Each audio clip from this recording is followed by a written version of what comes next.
Welcome back to the Conspiracy Couple podcast. I'm Marisa. And I'm Ethan. And today we have a very exciting episode for you guys for a couple of reasons. Happy Halloween! Happy Halloween, the best day of the year! We're recording this on Wednesday, so it's not technically Halloween yet, but... They didn't need to know that. Well... Now they do. Now they do! So, if you know me, you know Halloween is my favorite day of the year. So, this is very exciting for me. And it's also our very first fully filmed episode. Yep. So, yeah, that's really exciting for us. Yeah. And in honor, Hopefully. In honor of Halloween and in honor of our first YouTube video, we decided to get in the spooky spirit. Some of us more spooky than others. I feel like I'm very scary. Yeah. Yeah. There is nothing scarier than the awkward teenage boy and all the angst that comes with that. Yeah, plus, frozen bananas. Frozen bananas. Who isn't scared of that? I guess most people are scared of that. Honestly. That's the reason that it didn't do very well. Honestly, I'm going to say it. I'm an adult and teenage boys still scare me. Like, groups of teenagers together make me really uncomfortable. Like we should probably say who we are for those that are not watching. Oh. You should totally be watching on YouTube. Yes. Conspiracy Couple Podcast. Conspiracy Couple Podcast. YouTube.com, subscribe. Yes. But if you are not watching, I am dressed up as George Michael Bluth from Arrested Development. And I am Wednesday Addams, my icon, and the queen of spooky season. From the Addams family. From the Addams family, yes. If you know what that is, yeah. If you don't know what it is, you should watch it. You should watch it. That's your Halloween homework. Halloween homework, watch Addams Family and then Addams Family Values. And then watch all of Arrested Development. Yes. Except for the Netflix seasons. So seasons 1 through 3. Yeah. Yeah. So we're very excited. I have dreamed of being Wednesday probably my entire life. And I'm sure you've dreamed of being a teenage boy selling frozen bananas your whole life too. This was more of a last second. I came up with it. Thought it would be easy. Thought it was funny. I really like it. I think it's quite clever. Yeah, thank you. Yeah. It's just, I feel like I'm going to be dealing with a lot of people who haven't seen Arrested Development, so they're not going to understand the costume. It's a niche costume. A little bit, yeah. Yeah. Well, I'm sure we have people who are going to love and appreciate your costume. So, for those people, and we're going to kind of just speed through all the housekeeping stuff today. Links for all of our socials are probably going to be in the bio. We have Instagram, Conspiracy Couple. We have Twitter, CCPodcast22. And we have an email, conspiracycouple22@gmail.com. All of those places are great ways to get a hold of us. And I guess more so the Instagram and Twitter than the email is where Instagram. It's where we post updates, corresponding pictures with our episodes, and pictures of our cat Domino. So if you like cats, then you should follow the page. Yeah.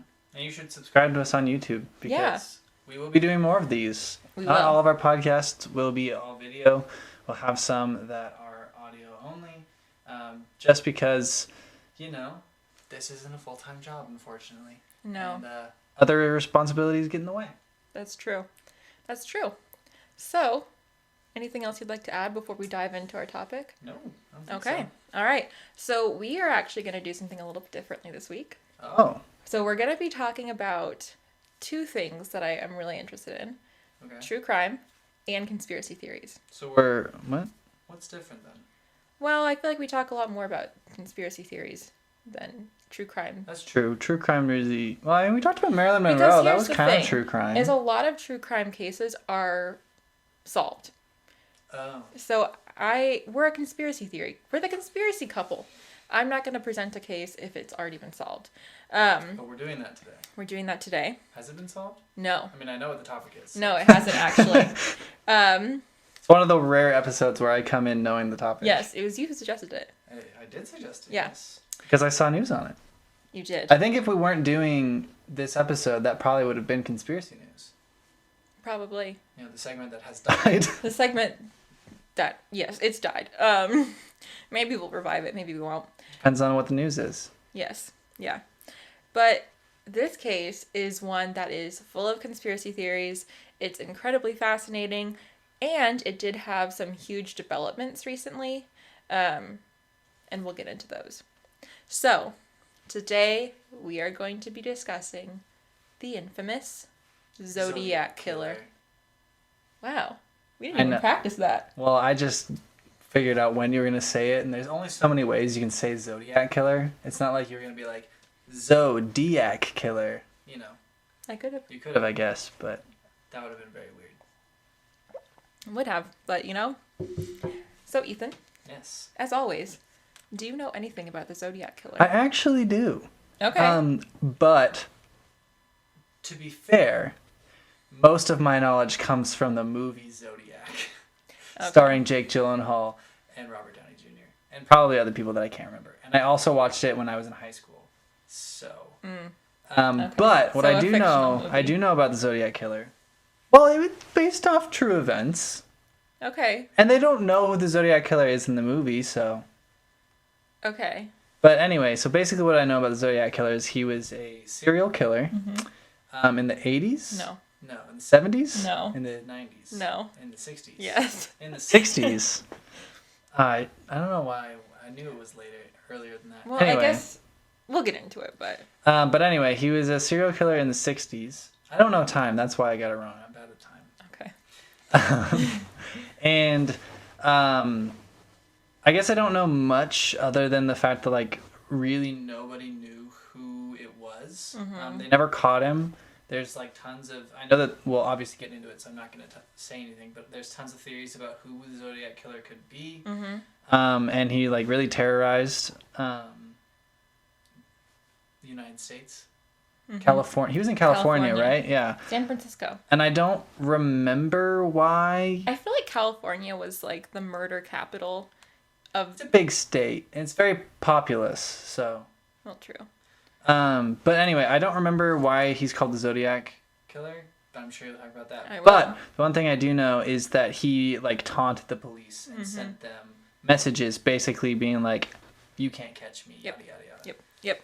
That was actually a pretty good synopsis, Ethan. And all of that came from that movie. All of it came from a fictional movie starring Jake Gyllenhaal. Pretty good movie. And Robert Downey Jr.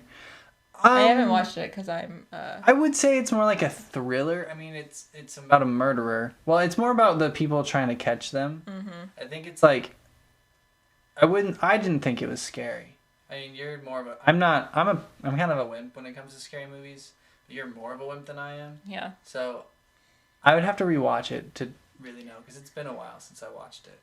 Well, maybe that will be your homework. Just to watch the Zodiac. I kind of want to watch... There's other movies that have recently come out that I want to watch before I rewatch Zodiac. It is on Netflix, though, so if you're interested in watching Zodiac, you should watch it. Yeah. That can be their homework, along with watching Addams Family, Addams You're Family giving Values, you a lot of movies to watch. And seasons 1 through 3 of Arrested Development. All before our next episode comes out in 2 weeks. Wow. Well, we'll extend the deadline if you guys don't finish it. I mean, they're going to get all the information they need from this. So Zodiac's really, I would say with Zodiac's more like extra credit if they want to watch Okay, yeah, extra credit. Yeah. So, if you live in America, you have probably heard of the Zodiac Killer. You might not know as much as Ethan knows, or you might just kind of know, you know, the whole Ted Cruz is a Zodiac Killer thing. Spoiler. Which we'll get into. But the Zodiac Killer is one of America's most infamous serial killers. And even though his crimes occurred in the 60s, decades ago, they still remain unsolved. And people still suspect that, you know, he was never caught. He's out there. I mean, at this point, I think it's kind of getting to the time where... He's probably not still out there. Or maybe he might be deceased. Well, that was... Oh my gosh. That was 60 years ago. Technically, it was like 50-something. Okay, still. Because... So if you say, I mean, it really depends on how old he was. Or, well, we say he, but we don't really know, right? Yeah. Could be a woman. It could have been. However, actually, I think we do kind of know it was probably a man. Okay. But I'll get into it. But anyway, so they would be, depending on how old they were during their original killing spree, they could be in like their 60s or 70s. That's correct. I mean, the Golden State Killer, he was just caught in the last couple years. I don't know who that is. Okay. Well, he was a serial killer in California at around the same time as the Zodiac Killer, and he was just arrested like in the last couple years. And he was in his 70s, I think. So, I mean, it's most likely that the Zodiac Killer is not active, but could still be alive. Yeah, but people suspect that he actually probably was still actively killing into the 80s and in the 90s, even though his only crimes that are attributed to him were in the 60s. Right. Well, I mean, and that's the thing is like if he was never caught and didn't die, why would he stop? Exactly. Yeah. I mean, it's not like serial killers retire. Right. He's like, well, it's been a good run. I think it's time for me to move to the country and just live a quiet life. Yeah, you know what? Killing's great and all, but I think I'm ready boating. to. Yeah. I would go fishing. Or retire. I mean, not like he made money off of killing people either necessarily. It was more of like a passion project. I was like, murder. This is bad. Murder is a hobby. We're gonna move on. Yeah. This is getting into a really bad place. We're derailing. Murder is awful and terrible, and we do not condone it. No, we do not condone it. But this case has inspired a lot in the way of pop culture, such as movies, TV shows, podcast fodder, YouTube, specials, and of course, many, many, many theories. And there are a lot of details about this case and even more theories, and naturally we can't go into all of them in depth, but we're going to provide as much as we can so that you guys can kind of formulate your own theories and start thinking about them, because this one's like a thinker. I was thinking a lot about it. So to start off, we're going to give you guys the details of the crimes that are officially attributed to him. Then we're going to talk about him taunting the police, and then we're going to talk about some theories. At this point, there are only 5 murders that are officially linked to him, but there are others that he's suspected to be responsible for, and he himself claimed responsibility for 37. 37. Okay. So the first series of murders that are linked to the Zodiac occurred December 20th, 1968. And the victims were a 17-year-old named David Faraday and his girlfriend, Betty Lou Jensen, who was 16 at the time. And the two of them were outside of Vallejo, California, at a remote spot when they were shot by their car. And the place was commonly called Lover's Lane. This is, I believe, the first scene in the Zodiac movie. Mm-hmm. So the two of them out on a date, out in their car, and the killer approached them while they were in the car, forced them to get out, and when they obeyed, he shot them. And the case was really confusing for police, as there didn't appear to be any discernible reason, there was no motive, and they were really unable to piece together any suspects. Right. And they honestly didn't have any leads to go off of it all. Right. I mean, if you don't have, if there's no motive, then it's kind of difficult to... Yeah, it was just 2 teenagers on a date, and they got shot. So the next murder occurs July 4th, 1969. And the victims were 22-year-old Darlene Farron and her boyfriend, 19-year-old Mike Mageau. So the two of them were also in their car in a similar location as the victims in the first shooting. And it was very early in the morning when they saw a car pull into the area near them, sit there for a few minutes, drive away, come back about 10 minutes later, and then a man with a flashlight got out of that car and approached their car and started shooting at them. Okay, actually, I take it back. I think this is the first scene of the movie. Because I remember people getting shot in a car. Well, the other couple was also shot. Well, they were shot outside the car. But anyway. Darlene was killed. And Mike was seriously injured, but he survived. Uh-huh. So police were still unable to come up with a suspect to link to the case or a motive, even though they were able to get a description of the incident from Mike, who saw the killer without a mask on. But did they... So that's kind of where we get that it's a man. Mm-hmm. But he didn't give a good... there wasn't a good description. Actually... So he described the man as having brown hair, being about 5'8", Caucasian, and anywhere between his late 20s to mid-30s. So a relatively young man. So relatively young, average build, white brown hair. Yeah. So a very, just a guy. Just your average young guy. And there's a strong link between these two because they're in similar locations and same... And we'll get into actually why the two are linked. But the Zodiac actually called the police and said, I killed them and I killed the other couple. Okay, yeah. I remember that. This is all just the movie's coming back in my mind. It's fairly accurate. It's true. I mean, so far it's got the connection. Yeah. Anyway, so I'll stop talking about the movie. So we're just listing the attacks, and then we're going to talk about his communication with the police. So the next attack was slightly different than the first two, and occurred September 27th, 1969. Sorry, what was the date of the first one? December 20th, 1968. Okay.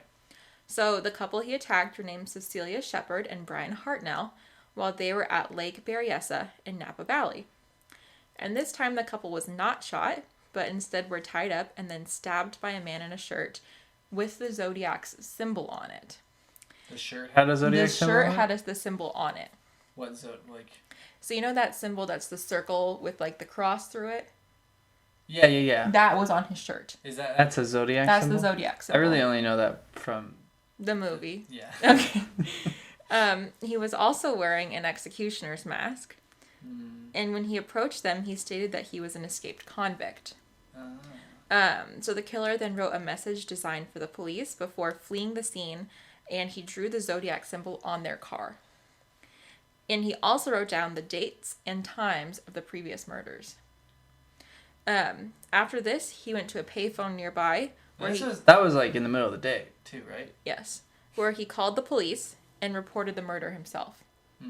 So basically he called, I just killed people. Usually he would start by saying, this is the Zodiac speaking.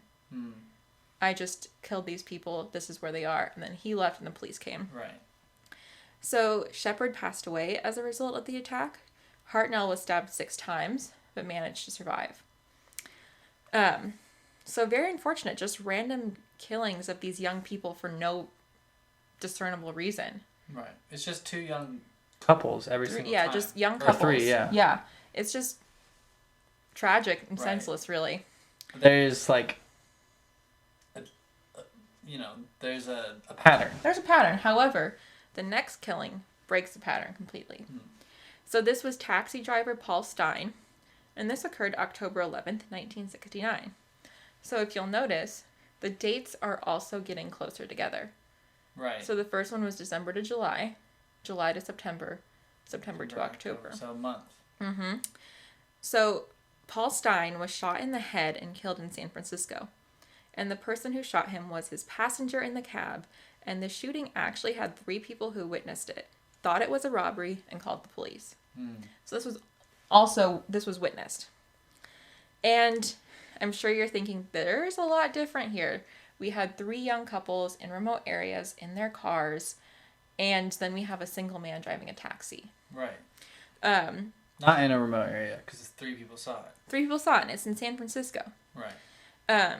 So the police also noticed that this was different, and because it was so different, they didn't connect the 2 at first, or they didn't connect Paul Stein's case to the other Zodiac killings, but they believed it to be a robbery gone wrong.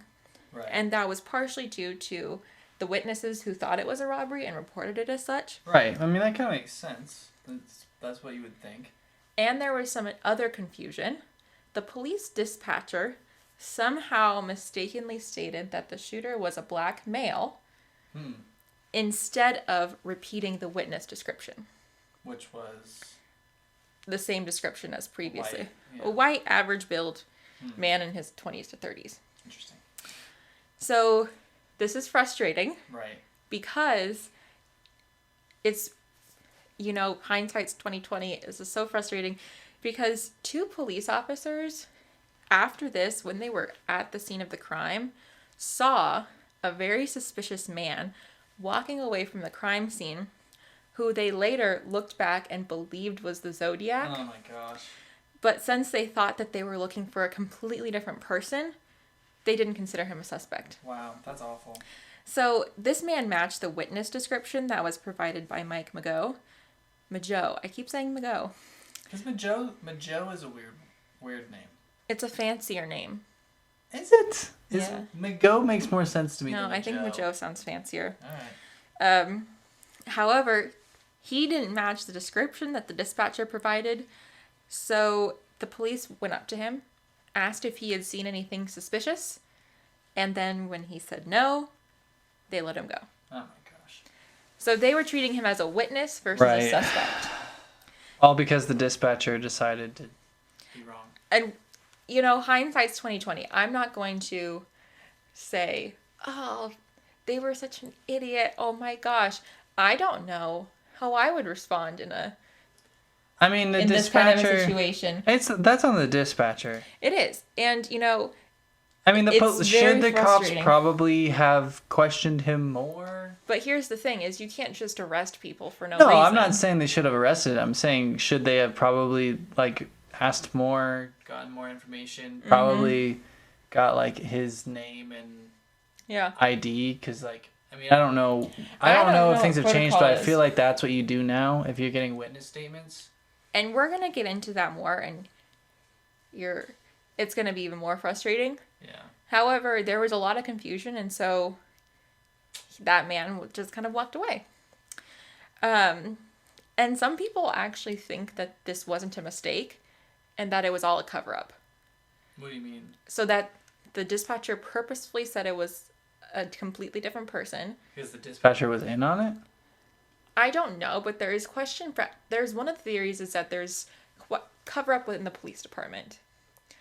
And so maybe maybe that someone was in on it, but also maybe that they just messed up really bad and they're covering their own.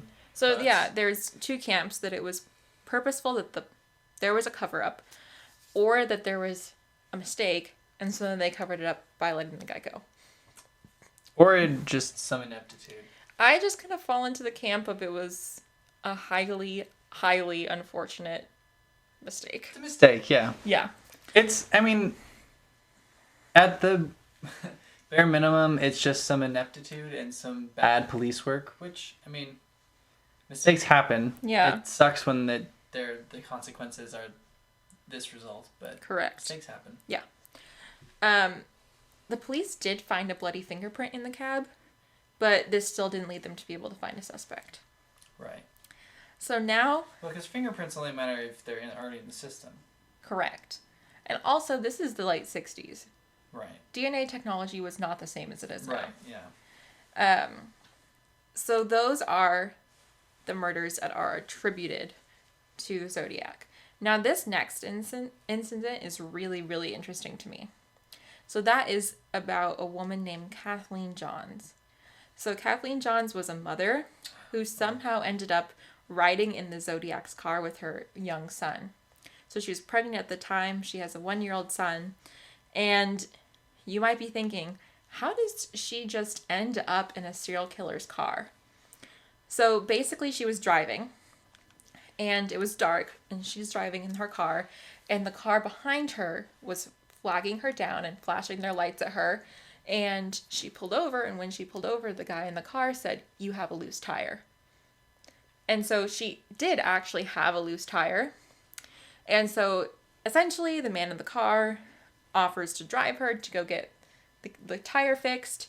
She gets in and she started to get worried when she noticed the man making some pretty creepy comments.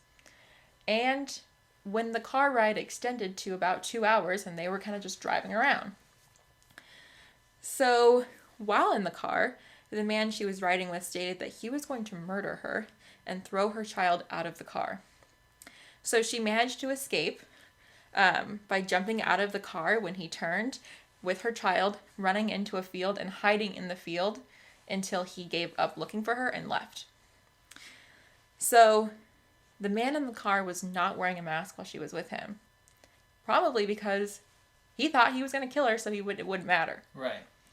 So later, when she saw the sketch of the Zodiac Killer at the police station, she freaked out and was like, that is the man that I was in the car with. So they have basically an exact sketch of what this guy looks like, and they still couldn't catch him. Mm-hmm. And she confirmed, she visually saw him. And the Zodiac actually confirmed that he was the one who gave her a ride in one of his letters. So those are all the crimes officially connected to him. But he says that... So that was 4 murders? So there was the couple. Well, there's the couple where he killed both. The other couple where he only killed one. Another couple where he only killed one. And then this girl got away. No, Paul Stein, Oh, and Paul the Stein. taxi So driver. 5 murders and then 3 attempted? Essentially. So 5 murders for absolutely no reason. And then he says that he committed 37. Mm-hmm. So he committed 32 more murders is what... That's what he's saying. He's saying. Yes. So 5 senseless murders. Did he say which ones or no? He said 1. Oh. But that one they have not been able to conclusively link to him for whatever reason. So, as Ethan mentioned, something that was really chilling. Hello. So weird thing has been happening. 3 times in a row, my phone has just decided to stop recording. Because, we're not fancy. We don't have a camera. We have iPhones that we use to record the video portion of the podcast. Mm-hmm. We tried to keep restarting it and it just keep quitting. So we have switched over to Marissa's phone. So for those of you watching on YouTube, that is why you got a black screen for a little bit. And also why I don't know if this is going to look any different because it's a different phone. But anyway, if there's anything different, that's why. And also why you didn't have any video for a second. And for audio listeners, that is why. Nothing changed. I mean, nothing changed, but we stopped talking. We were in the middle of talking about something probably. And now we're here. Anyway, whatever. We'll make it work. Yeah, it is what it is. Hopefully the video will keep working. Please. Back to the program. So, something that I find incredibly disturbing about this case is the way that the Zodiac would taunt police and taunt investigators by sending letters, by sending ciphers and codes, and by giving them phone calls. So this started after Darlene Ferrin was murdered in 1969, when he actually called the police to report the crime himself. And he also stated that he was responsible for Faraday and Jensen's murders in 1968, stating, "I also killed those kids last year." So creepy. And along with the phone call, they received a letter from the Zodiac that stated, "Dear editor, I am the killer of the 2 teenagers last Christmas at Lake Herman and the girl on the 4th of July near the golf course on Lake Vallejo." This claim was proven when the letter showed that the author knew details about the case that only the killer would have known. And the letters also kind of alluded to the fact that the killer had this desire for notoriety, because he would threaten to kill more people if the newspapers did not publish his letters on the front page. So they complied, wanting to avoid more people getting murdered. Right. So after the phone call, he began sending more letters to newspapers and other members of the press, and continued to phone investigators to taunt them about how he still hadn't been caught. And these letters were sent between the years 1969 to 1974, and not only contained taunts, but also codes that were sent via cipher. So 2 of the hallmarks that marked his letters include his greeting of, "This is the Zodiac speaking," and the symbol that we have all collectively come to associate with the Zodiac Killer. And I'm going to post a picture on the Instagram, but it's basically the circle with the cross in it.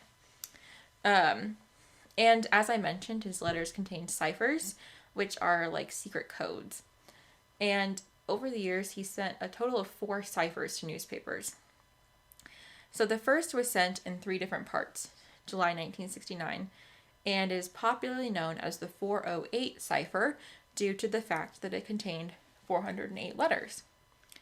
So this one is actually really interesting to me because it was solved by just regular people who got the newspaper. The cipher was in the newspaper and they solved it. So a big part of our culture right now is this fascination with mysteries and solving crime and being an armchair detective. And that was still the case back then. And the code's message read, "I like killing people because it is so much fun. It is more fun than killing wild game in the forest because man is the most dangerous animal of all." So creepy. That's pretty creepy. Pretty creepy.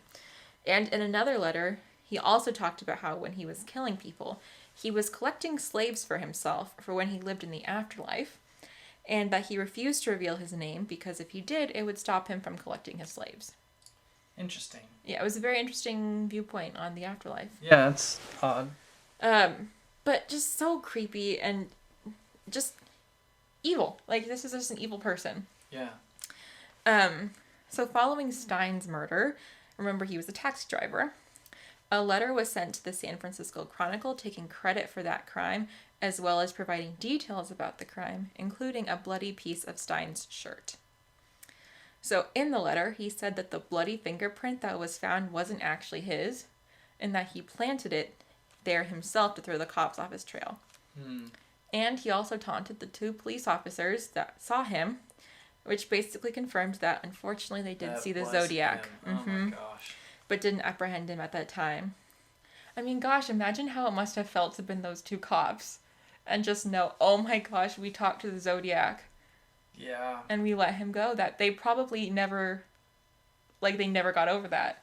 Yeah, that would suck. I would be so guilty, but again, I mean, hindsight's 2020, but ugh. Wow. I can't imagine being in that. Ugh. Wow. And he also threatened to start planting bombs on school buses and killing children if he remained at large. Wow. Thankfully, he never did. But the 340 cipher was another cipher he sent, and that was November 1969, also to the San Francisco Chronicle. And this one actually went unsolved for decades, and it wasn't solved until 2020, and by private citizens. And it said, "I hope you are having lots of fun in trying to catch me." That was it? That was the cipher. They didn't solve that until 2020? No. Wow. The ciphers were like very... It was just a lot of symbols, you know? I remember that as part of the movie. Yeah. But, and a lot of the things he would send were just like long paragraphs with run-on sentences that were just going on and on and on about how he liked to kill people and like what he was going to do and how great he was. And it was just... You could tell this person really wanted the attention that came with the killing and wanted the mystery because obviously he wasn't going to turn himself in. Right, yeah. So in 1974, the communication stopped, and that's when his final letter was sent. And in this letter, that's where he states that he was responsible for 37 total murders. And that is significantly higher than the victims that are attributed to him. Right. However, despite that claim... They've never been able to conclusively link any other killings to him, despite the fact that there are some other crimes that are similar and seem to fit his MO. Right. However, his MO changed. Right, that's what I was saying. Like, I mean, it's not like there's a huge link. I mean, there's a link between the first 3, but after that, it switches up pretty drastically. So yeah. It'd be difficult. I mean, because if he did keep... changing things up like that, it would be difficult to link anything together. To him, yeah, I mean, a lot of serial killers have a signature, and if he changed his signature up, then there's really no way that they would have been able to connect anything to him. Right, yeah. They have like a certain type of person they go for, or whatever. Yeah. A way they kill. Yeah. Yeah. And so if he changed, then they really wouldn't be able to connect anything. Right.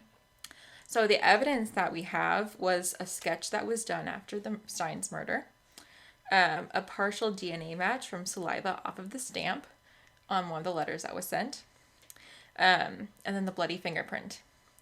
Now, the problem is with the bloody fingerprint, he says, that's not mine, I planted it. Which could be true, could be true. I think that's kind of difficult. I kind of think it would be difficult to plant a bloody fingerprint. You never know. And the partial DNA match from the saliva on the stamp has only been kind of helpful because it wasn't able to conclusively identify the person responsible, but rather in eliminating suspects. Right. So that's the evidence, and it's not really a lot. However, would I expect it to be extensive? No, it's the 60s. Right, yeah. So there's a reason that they never caught him. Yeah. Because they didn't have enough evidence or they didn't whatever. Right. So now we're going to talk about some of the theories. Like I said, there are a ton of theories. I'm going to go into some of the most popular ones, some of the ones that you've probably heard about. So the first one is a man named Arthur Lee Allen. So this theory was proposed by a man named Robert Graysmith, who actually worked at the San Francisco Chronicle at the time of some of the killings and became really obsessed with figuring out who the Zodiac Killer was. Robert Graysmith? Robert Graysmith. So Allen was actually one of the main suspects during the investigation. And Graysmith wrote 2 books about his theories. So what's the evidence for Allen being the Zodiac? So this is very interesting to me, this bit of evidence.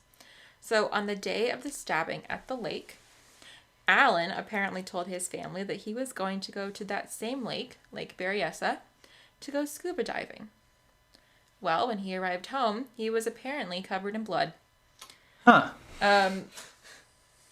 Yeah, so I would really like to know, if that is the case, what he told his family when he got home. Right. Hey, how was your scuba diving trip? And also, why are you covered in blood? Yeah, I feel like I feel like I would be concerned if you were going scuba diving and came home covered in blood. Yeah, I mean, I'd probably call the police. If you're covered in blood at all, for any reason. Yeah. What was the guy? What was Arthur Lee Allen. Arthur Lee Allen. Okay. Mm-hmm. So that's very weird right off the bat. It's very weird. In 1971, one of Allen's friends stated that he heard Allen call himself the Zodiac. And at the point that he had heard him call himself that, the killer wasn't calling himself the Zodiac publicly. And this friend also said that apparently he had said he wanted to go out and hunt humans. I want to know, why are you friends with him? Right, yeah, that's... If my friend said that, I would maybe evaluate needing new friends. Right. Arthur Lee Allen was played by John Carroll Lynch in the Zodiac movie. I do not know who that is. I don't either. He is that man. But Jake Gyllenhaal played Robert Graysmith. He was like the main character. So this movie thinks that Allen is the killer. Not necessarily. I don't remember. I think because it follows the investigation of Robert Graysmith, who was a reporter, right? Yeah. And so it kind of like I don't really remember. I'm guessing that it kind of follows his investigation, and if he thought it was Arthur Lee Allen, then that would be why. He was quite convinced. But the thing that they do in this movie is that whenever they show a Zodiac killing, they have a different person. Every time? Every single time. They're all like similarly looking, but the idea is because obviously they still didn't know who the Zodiac Killer was. That's interesting. When they made the movie. So they weren't going to make a claim that they knew who it was. Right, that's interesting. So, like I said, he was one of the main suspects during the initial investigation. And what his friend had said prompted the police to interview him a second time. And apparently he was pretty sketchy during this interview, stating that his favorite book was called The Most Dangerous Game. Which, I've read that. As you may know, it's about a man who hunts people. Well, it's about a man who's getting hunted by a man who hunts people. I read that in high school, and I feel like that's really mature for high schoolers to read. It isn't. I mean, you read a lot of stuff. A lot of the things you read is pretty, like, mature. I mean, 1984? I don't think I read that. You didn't? I think it was an option, and I read something else instead. No. I mean, a lot of the books you read in high school, I feel like, are very... We read The Picture of Dorian Gray. That was one of the options. I never read that one. And I was, like, really confused, because I went to a private Christian school, and there were some mature themes in that book, and I was... There was mature themes in most books. I was very confused. Most of those books that they have you read. Yeah, I mean, we weren't allowed to read Harry Potter. Anyway, moving on. So the Zodiac actually referenced that book in one of his letters. Right. So the watch that Allen was wearing during his interview had the symbol of the Zodiac on it. And they didn't arrest him? So they couldn't find anything tying him to the crimes. Did he look like the sketches? We'll get into that. But they searched his home, and they couldn't find enough evidence to tie him to the crimes and arrest him.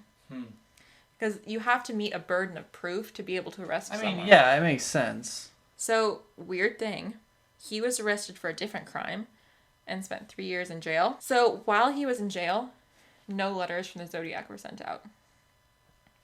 Interesting. Also, a jailhouse snitch came forward in the 80s and stated that Alan had actually admitted to killing Stein while he was in jail with him. However, you know me, and you know that I'm pretty skeptical of jailhouse snitches. I feel like there's always kind of an angle. Right. But they don't want to give false information. They want to give accurate information. No, that's a lot of times they get what they want. Sometimes. I feel like you make promises to them. Anyway, I don't know. I guess I don't know anything about this. I don't know why I'm talking like I have jailhouse informants, because I feel like there's always an angle. Yeah. I don't know why I was talking like I have any intimate knowledge of this. I know nothing about it. Mm-hmm. So, interesting. Police put Alan into a lineup and had Majo do the lineup. Mm-hmm. And he positively identified Alan, which I think is pretty conclusive. I think a lot of evidence pointing towards Alan. Yes. So the police searched his home again. They found nothing? They found materials to make bombs in his home and tapes about the crimes of the Zodiac Killer. And remember, in some of the Zodiac's letters, he had referenced making bombs. Right. And remember, we talked about the Zodiac wanting notoriety. People who want notoriety will watch over, I guess, their greatest hits. Right. So, for some reason, they weren't able to conclusively link him. Interesting. So, in 1992, Alan actually passed away from what was determined to be a heart attack. In 92? 92. So, in 2002, however, police compared his DNA to the saliva on the stamp, and it was not a match. But some have speculated that he might have had a habit of having other people lick the stamps for him before he put them on the letters. Right. I mean, I feel like... Isn't that weird? How is that weird? Isn't that weird? Like, if your friend said, hey, man, can you lick this stamp for me? Oh, I mean, yeah, I guess. But apparently he's also telling his friends that he wants to hunt people. You make me lick all, like, envelopes and stuff. Do you have to lick stamps? Maybe you used to. Yeah, I think you used to. Definitely don't have to lick stamps anymore. Okay, so the licking the envelope thing, I don't know if you guys watched Seinfeld, but when George Costanza was getting married, his wife, or his fiancée, died from poisoning from licking the stamps, or from licking the envelopes. Yeah, so you make... die. So you would rather me die, is what you're saying. I think it's time we move on. So, police also compared Alan's fingerprints to the one found at Stein's crime scene, and it was not a match. So, remember, the Zodiac said he had planted the fingerprint there to imply somebody else and to draw the police away from his identity. Right. But I'm kind of thinking, logistically, how do you plant a bloody fingerprint at a crime scene? I mean, if you have a finger. Like a spare one. Anyways. Handwriting analysis was also not a match, and he did not match the sketch. Okay. But he was positively identified in the lineup. I don't know. Okay, so you're gonna notice when the first three suspects, I actually believe all of them did it. I mean, okay, that's what I was about to say. Is like, isn't it possible that the Zodiac Killer is more than one person? We're gonna get into that. Okay. But I was like, they're all him. I don't know. It seems like, I mean, they're all the Zodiac. It seems this guy definitely seems like maybe the Zodiac was a syndicate as opposed to one person. Or maybe he was a copycat. We're gonna get into that. Okay. But next, we're gonna talk about Earl Van Best Jr. Earl Van Best Jr. Yes. So, a man named Gary Stewart came forward and actually published a book about this theory, which is called The Most Dangerous Animal of All. Why do they all have these weird names? I don't know. It's just sell copies. And he claims that his father was the Zodiac Killer. Oh, I think I've heard about this. Yes, so his mom was 13, and she met this, 27-year-old man. And people say they ran away together, but obviously they didn't. She got pregnant at 15, and the man went to jail. Okay, good. So Earl Van Best Jr. is the man who went to jail, who impregnated the teenager. Right. Yes. This guy's father. This guy's father, biological father. The father. guy who wrote the book, whatever his name is. Gary Stewart was adopted. Earl Van Best Jr. is his biological father. Right. Yes. So Van Best, not Gary Stewart, resembles the police sketch from Paul Stein's murder, and his name is a match for the number of letters in the cipher that basically stated, "My name is blank." What's his name again? Earl Van Best Jr. Earl Van Best Jr. So Stewart also apparently had a handwriting expert compare his father's handwriting on his marriage certificate to the letter sent in by the Zodiac Killer, and this person said they were pretty sure it was a match. However, according to the priest at the church where Best was married, he wasn't even the one who wrote on the marriage license. The priest was. Okay. So, interesting. There's that. And Stewart was so certain that it was his father that he tried to have the police test his father's DNA against the sample from the stamp, but they were unable to do this since they stated there wasn't enough evidence. So... he does look like the sketch, I will admit. He looks just like the sketch. Looking at pictures of him. Looks just like him. Yeah. So this third one that I actually feel kind of strongly about is... Wait, there's no other evidence about this? Just this? Yeah. Oh. That kind of is flaky evidence. Look at him. He looks just like him. Yeah, I mean... But that's... I mean... The other guy was identified in a lineup, and... Like... They had this sketch. If this is an accurate sketch, then... And they never... Like, caught that? Like, no one ever... Like, you're telling me that somebody who knows Earl Van Best Jr. Like, the Zodiac Killer sketch, I'm sure, went around. I feel like people would have known. Also, if he went to prison, wouldn't his DNA be in the system? His fingerprints? Would be, yes. Okay. But they didn't test it, did they? Mm-hmm. Oh, but they if there was a match... then it would have come up as a match. That's saying that the fingerprint was But then his. again, I don't know if they had like a... They didn't have the same system for fingerprints as they do now, where like it's nationwide. Right. Back then it was a paper copy, and if he was not arrested in San Francisco, then they would have had to petition wherever he was arrested to give them the fingerprints. Right. So it's a whole process. Okay, next. Lawrence K., also called Kane. Lawrence Kane. Lawrence Kane. Lawrence Kane. So this theory was proposed by a retired police officer. And to preface, Kane suffered severe brain damage following a car accident. And part of this damage led to him not being able to control his behavior and impulses very well. So some of the clues in the cipher could potentially point to his identity. And the sister of Darlene Farron came forward claiming that Kane had actually been stalking Darlene for weeks prior to the murder. And the officer who saw the Zodiac following Stein's murder saw a picture of Kane and said that he looked pretty close to the man he saw.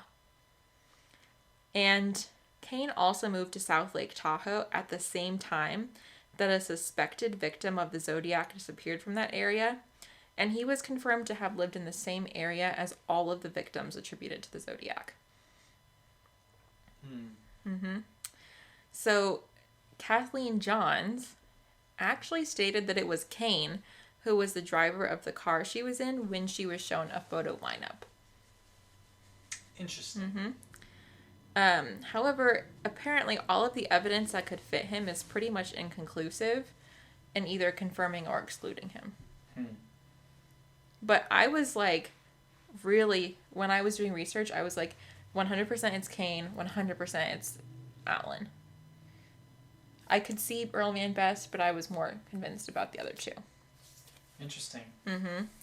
So those are like three of the really popular theories, the main theories. So another theory is that it could have been the Unabomber, Ted Kaczynski.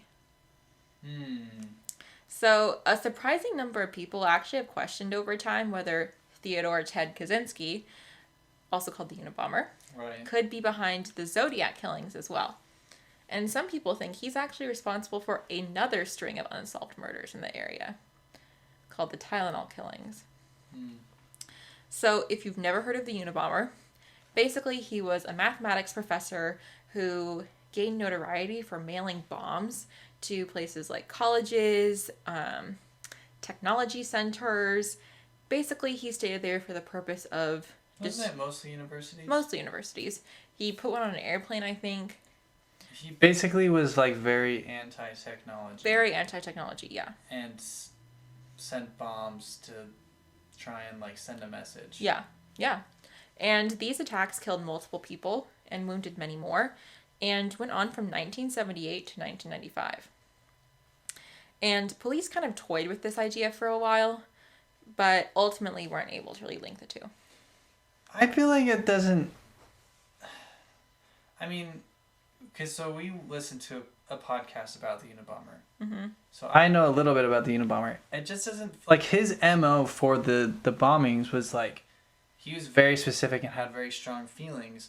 And I feel like this doesn't really match what... His motive was very clear. Right. This doesn't seem... This random killings or killing for fun or killing for sport doesn't really seem to match kind of his personality, I guess. Like, he was, like...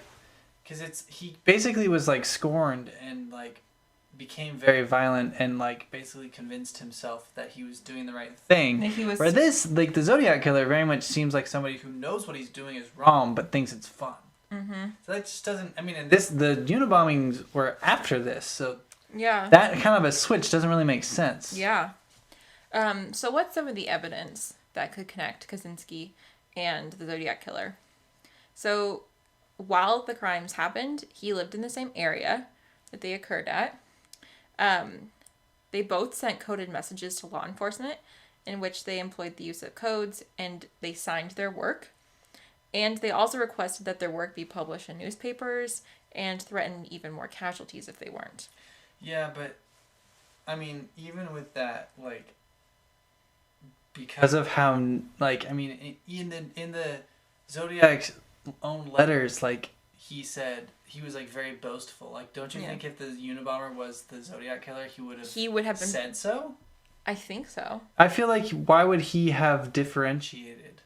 I don't know. It doesn't make any sense. I don't know. Or at least when he was caught, why, like... Because you want that notoriety, why wouldn't he have said, oh yeah, I'm also the Zodiac Killer? Because Ted Kaczynski was caught. Exactly. So you'd think that if he wanted what the notoriety he said he wanted, then he would have been like, also I killed. By the way, I'm the Zodiac Killer.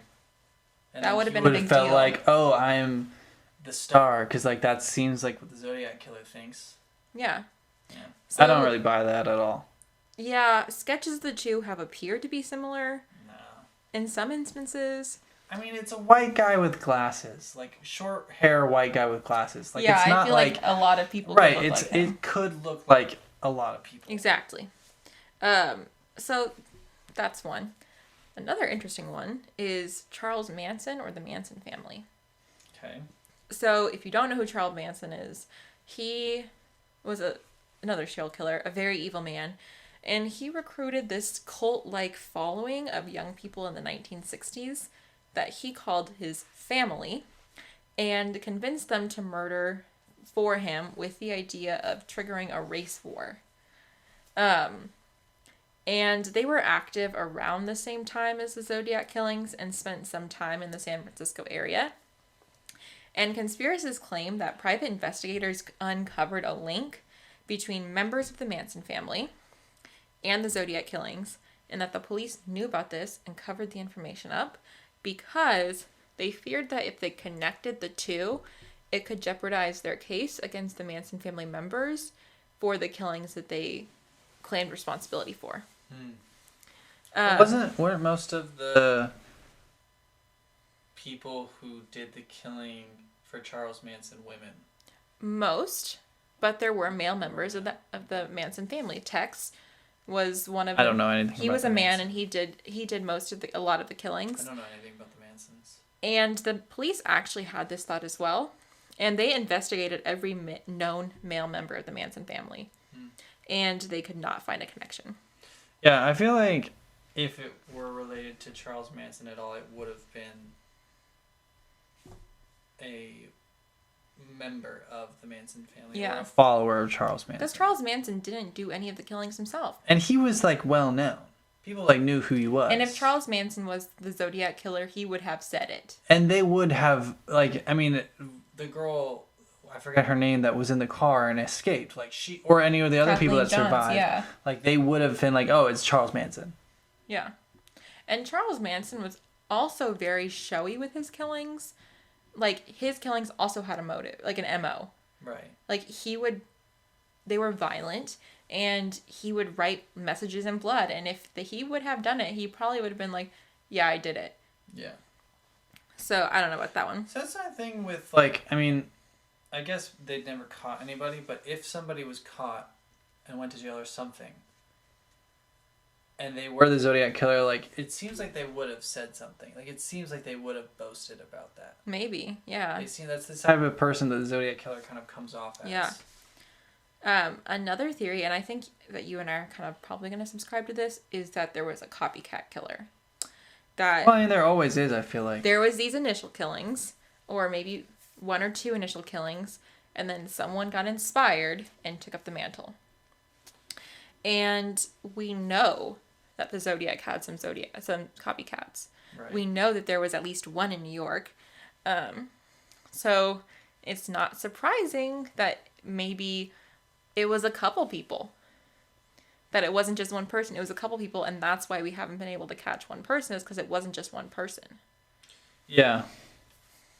Although that wouldn't necessarily explain why because they got 2 descriptions, right? And they matched. Mm-hmm. I mean, I guess they were generic descriptions. Yeah, I don't know.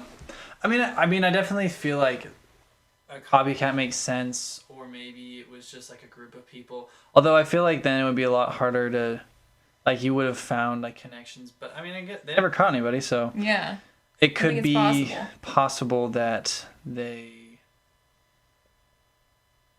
Yeah, I mean, I would buy that there's more than one Zodiac Killer. Yeah. I think. So the goofiest theory is Ted Cruz. Yes. So this is really just... We're getting out of the weeds. This is really just a meme. Yeah, out of the weeds into the memes. Yeah, this started as a joke during the 2016 election when Ted Cruz was running. Or did it? And they posted a picture of the sketch of the Zodiac Killer and Ted Cruz, and... They look kind of similar. They look kind of similar. And there's no evidence for this theory. It's kind of just a joke.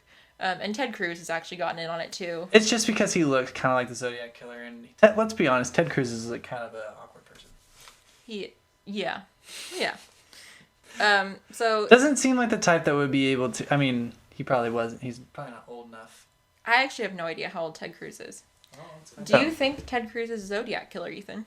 Well, let me find out how old he is first. I think 100%. No, I'm just kidding. I don't think Ted Cruz is a Zodiac Killer. Ted Cruz was born in 1970.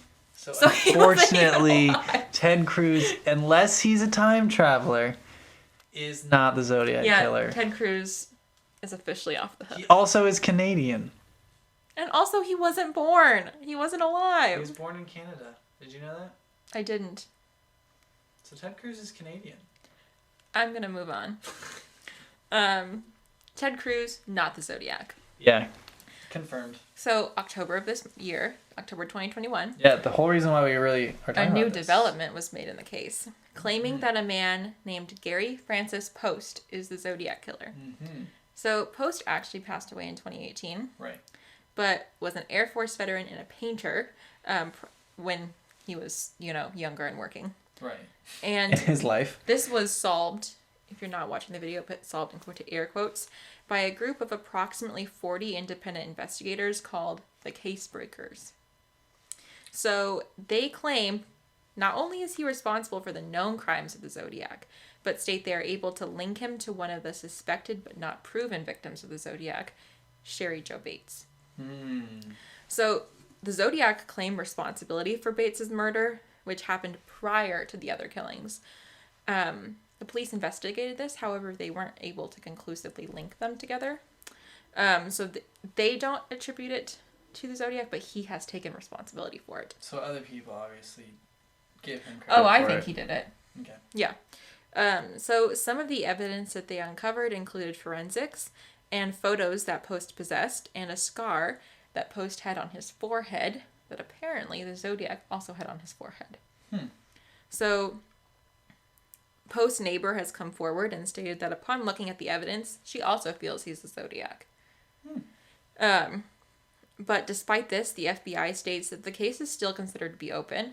Well, I mean, how can they prove it? Exactly. And so they can't comment on the crime at this time. Yeah.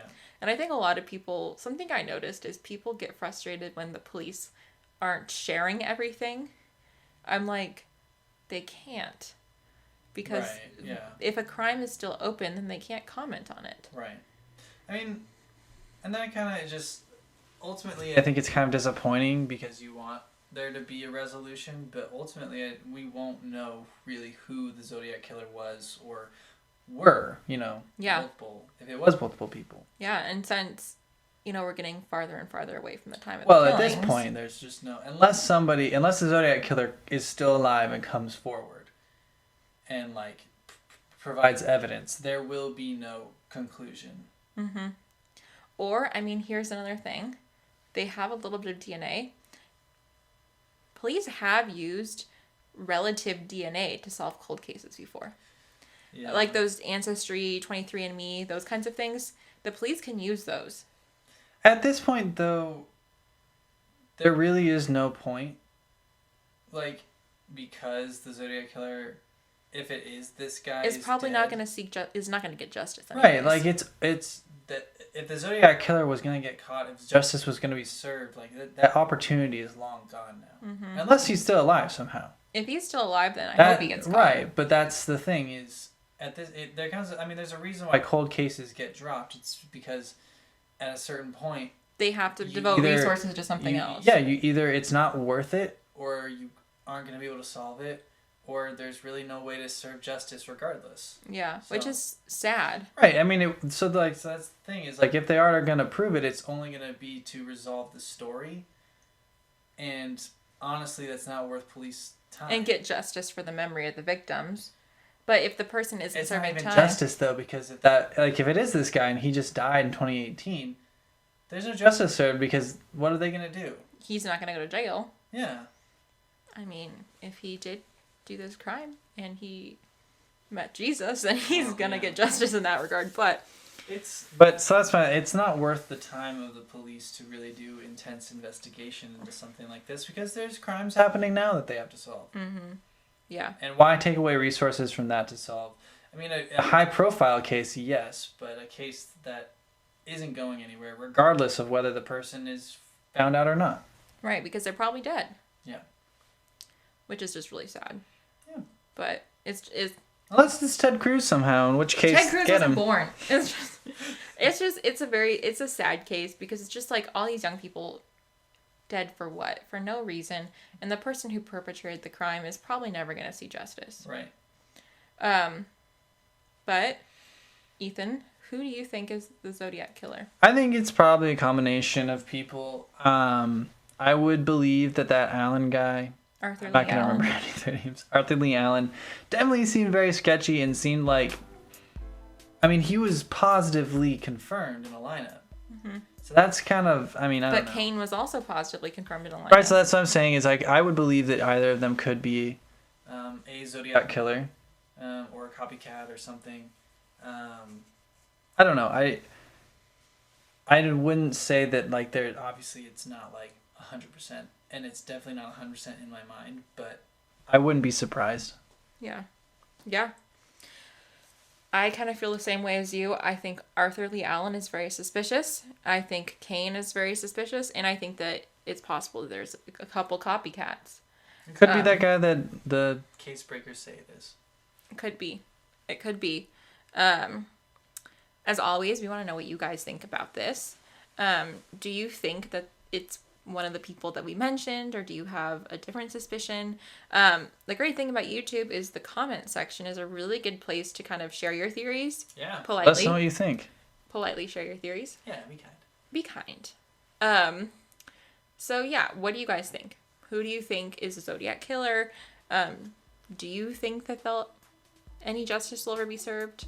And let us know why you think or don't think that person did it. So that concludes our Halloween episode. Mm-hmm. Happy Halloween. Happy Halloween. Thank you so much for putting up with our very janky first time on YouTube. Oh boy.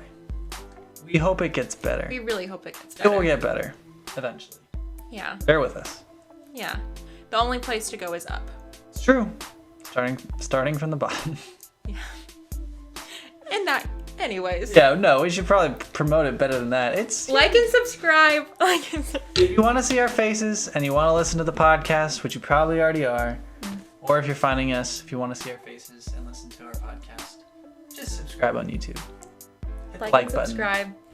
Notification bell. That's what all the YouTubers do. That's what all the YouTubers say, so we should say that. Anyway, goodbye. Happy Halloween. Happy Halloween. Bye. I'm taking this freaking wig off.